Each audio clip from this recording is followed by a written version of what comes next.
नमस्कार। प्रस्तुत कहानी यशपाल जी की है। यशपाल जी विद्यार्थी काल से ही क्रांतिकारी गतिविधियों से जुट गए थे। अमर शहीद भगत सिंह आदि के साथ मिलकर इन्होंने भारतीय स्वतंत्रता संग्राम आंदोलन में भाग लिया था। प्रस्तुत कहानी देश में फैले अंधविश्वासों और ऊंच नीच के भेदभाव को बेनकाब करते हुए यह बताती है कि दुख की अनुभूति सभी को समान रूप से होती है। कहानी धनी लोगों की अमानवीयता और गरीबों की मजबूरी को पूरी तरह से उजागर करती है। यह कहानी यह भी बताती है कि दुख सभी को तोड़ता है। दुख में मनाना हर कोई जानता है। दुख के क्षण से सामना होने पर सब अवश हो जाते हैं, परंतु इस देश में कुछ ऐसे अभागे लोग हैं जिन्हें ना तो दुख मनाने का अधिकार है और ना ही अवकाश है। कहानी का शीर्षक है दुख का अधिकार। बाजार में फुटपाथ पर कुछ खरबूजे डलिया में और कुछ जमीन पर बिक्री के लिए रखे जान पड़ते थे। खरबूजों के समीप एक अधेड़ उम्र की औरत बैठी रो रही थी।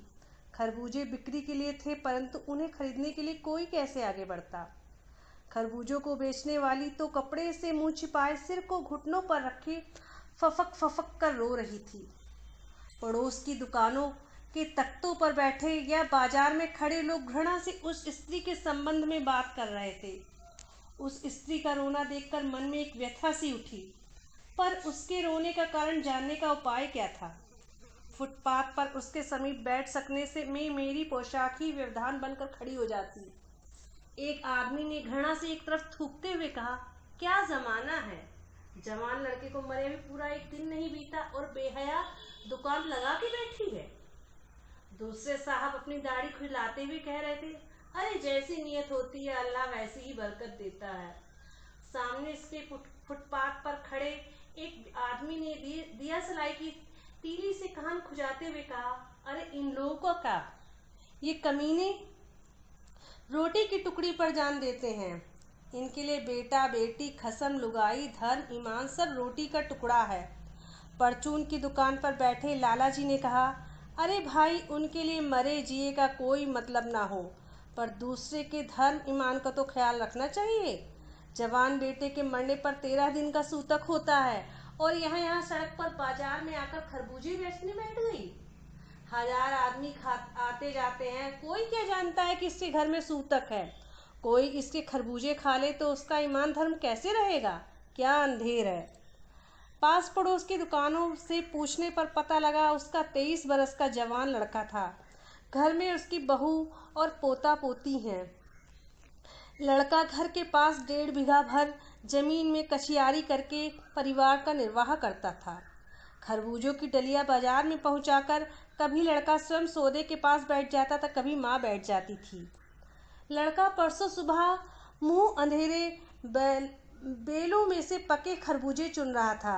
गीली मेड़ की तरावट में विश्राम करते हुए एक सांप पर लड़के का पैर पड़ गया। सांप ने लड़के को डस लिया। लड़के की बुढ़िया माँ बावली होकर ओझा के पास दौड़ती हुई गई। झाड़ना फूकना हुआ, नागदेव की पूजा हुई। पूजा के लिए दान दक्षिणा चाहिए। घर में जो कुछ आटा और अनाज था दान दक्षिणा में उठ गया। माँ बहू बच्चे भगवाना से लिपट लिपट कर रोए, पर भगवाना जो एक दफे चुप हुआ फिर न बोला। सर्प के विष से उसका सब बदन काला पड़ गया।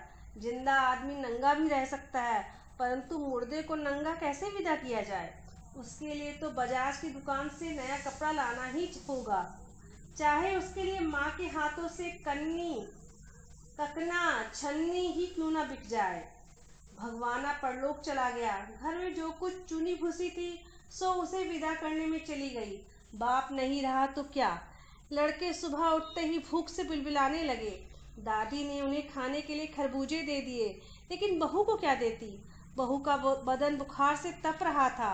अब बेटे की बिना बुढ़िया को दुअन्नी चवन्नी भी कौन उधार देता। बुढ़िया ने रोते रोते और आंखें पोंछते पोंछते भगवाना के बटोरे हुए खरबूजे डलिया में समेटकर बाजार की ओर चली गई। और चारा भी क्या था।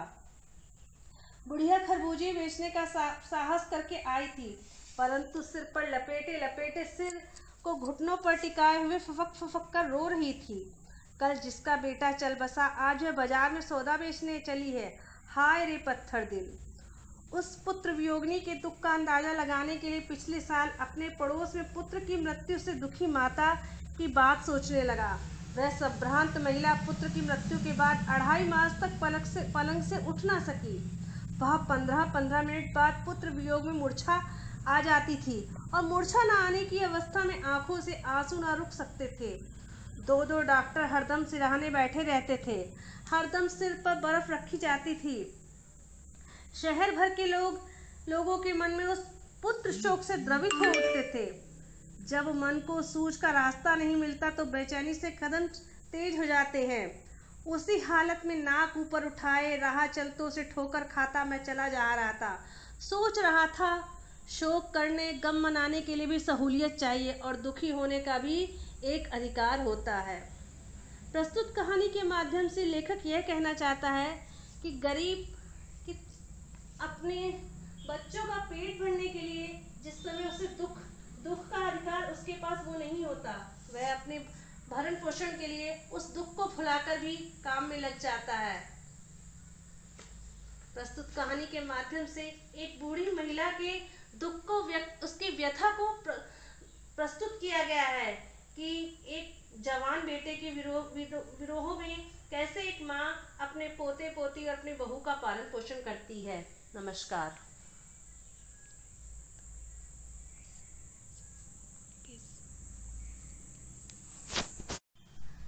नमस्कार।